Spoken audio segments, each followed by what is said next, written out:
Hello friends, welcome back. I'm Beth, here to help you fulfill your potential in meditation. As most of you know, I don't have just one method that I teach to everybody, like one size fits all. Instead, I much prefer to teach people one-on-one. And the reason is that you're all different. So please use these videos as a guideline, and if there's anything that isn't quite working for you or anything that doesn't quite fit, then be in touch and I'll be more than happy to discuss those things with you one-on-one. Today's video is about what we call in Pali Nibbida Jnana, usually translated as the knowledge of disenchantment. And this is a stage of our Vipassana practice that emerges out of Bhanga Jnana, Bhaya Jnana and Adinawa Jnana.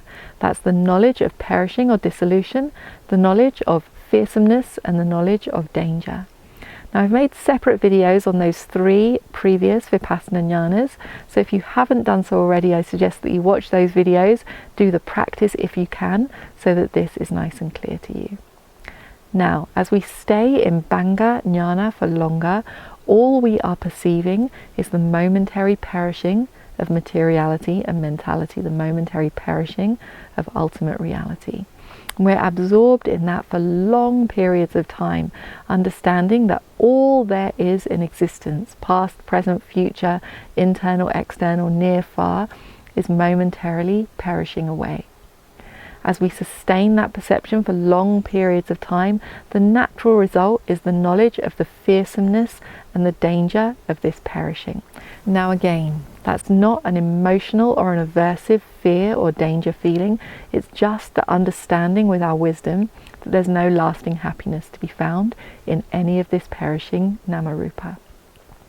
As we sustain our attention on that knowledge for longer, the natural result is that we will reach a stage of disenchantment, Nibbida. And Nibbida Jnana, the knowledge of disenchantment, will arise. Now it's important to understand that by disenchantment we don't mean any kind of aversion. We don't hate this perishing Nama and Rupa, we're not pushing it away, we're not even bored of it. We've simply lost the grounds for clinging or craving it. An example that we might be able to take is, for example, in childhood, we might have had our favorite childhood toys that we love to play with. As we grow into adulthood, then hopefully, for most of us, we lose the enchantment with those toys. We don't want to play with them anymore. But there's no aversion towards those toys. We don't need to push them away, we don't need to hate them, we've simply lost interest in them. There's no grounds for clinging to them any longer. So too with the perishing of Namarupa, when Nibbida Jnana, the knowledge of disenchantment, sets in. We simply understand there's nothing here to cling to, there's nothing to hold on to. We're disenchanted with it. Now when we arrive at that Nibbida Jnana, the knowledge of disenchantment, all there is to do in the practice is to continue perceiving materiality, mentality as anicca, dukkha, anatta, impermanent, suffering and non-self. As we sustain our attention on those three characteristics for longer, it's going to give the chance for the higher Vipassana Jnanas to unfold.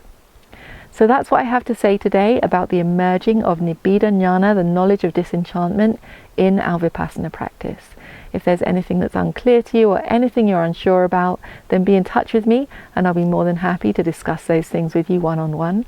But now is the time to get off of the screens, get onto the cushions, actually do the practice. There's a remainderless ending of all suffering, so let's not waste time. Let's actually do the practice. As most of you know, I do all of my work on a donation basis. So I encourage you to support me either through Patreon or through my website so that I can continue to make these videos. Thank you so much for your support. Wishing you the best with your meditation.